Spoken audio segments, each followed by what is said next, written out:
जब मैं आपसे बात कर रहा हूं, बड़ी संख्या में लाडली बहनाएं बैठी, जोरदार ताली बजाओ लाडली बहनाओं के लिए भी। कांग्रेसियों ने फूटी कोड़ी बहनों को नहीं दी। हमने जब योजना लगाई तो भी मजाक बनाते थे, केवल चुनाव तक की बात है, चुनाव के बाद कहां से लाएंगे, सरकार बर्बाद कर दी। अरे जैसी नीयत वैसी बरकत। तुमने तो कभी फूटी कोड़ी नहीं दी। मुझे गर्व है अभी तक लगभग 60,000 करोड़ की राशि बहनों के खाते में आई। जोरदार ताली बजाओ, यह है बहनों के प्रति हमारा काम। राखी तो साल में एक बार आती और हम हर महीने बहनों के साथ राखी मनाते। जोरदार ताली बजाओ बहनों के लिए भी। अब बहनों के खाते में हर बार पैसे आ रहे हैं 1,500। 1,000 से चलने वाली यात्रा 1,500 तक आ गई।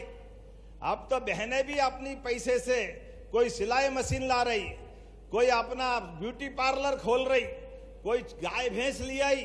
अपने आने वाले पैसे से माता बहनें तो सदैव घर के लिए वरदान होती है। देवी दुर्गा सरस्वती हमारे लिए परमात्मा की कृपा से हमारे घर का आधार होती है। इसलिए आप उनके पास खाते में पैसा आए तो सच्चे अर्थों में घर में समृद्धि आती है। लक्ष्मी मैया तो उनका ही स्वरूप है। माता बहनें तो अपना पेट काट कर भी बच्चों के लिए दूध, दवाई, स्कूल का सामान सारा प्रबंधन करती। जोरदार ताली बजाओ माता बहनों के लिए भी।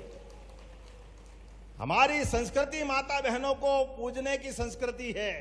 इसलिए कांग्रेसी क्या कहते हैं, अरे पैसे मत दो लाडली बहनों को, ये दारू पी जाती है। अरे शर्म आना चाहिए तुमको, कौन दारू पी जाता है। बहनें याद रखना, जैसे शिशुपाल के जमाने में गोपाल कृष्ण ने किया था।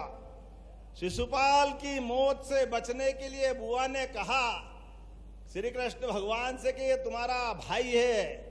उनने कहा बुआ जी ये मेरा भाई जरूर है, मैं एक काम करूंगा, 100 तक अपराध माफ कर दूंगा। 1, 2, 3, 100। जैसे ही 100 पूरे हो जाए तो मैं भूल जाऊंगा ये कौन का भाई और कौन का नहीं।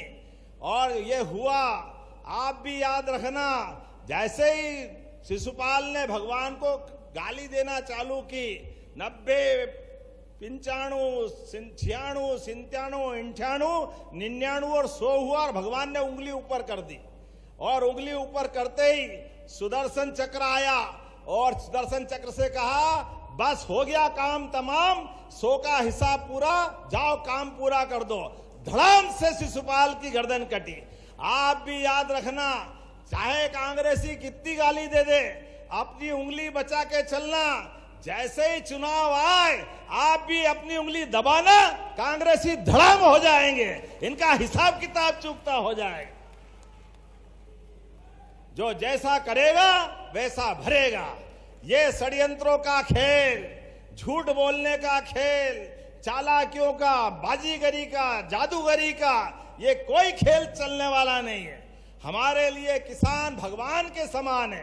तो खेत से लेकर खलियान तक और खलियान से लेकर बागबान तक सबका सम्मान करना हमारा काम है। इसलिए फसल का सही दाम मिले, विकास के सभी काम आगे बढ़े, इसमें हमारी सरकार काम कर रही। इसलिए 1-2 दिन नहीं, पूरे साल हमारी सरकार काम कर रही।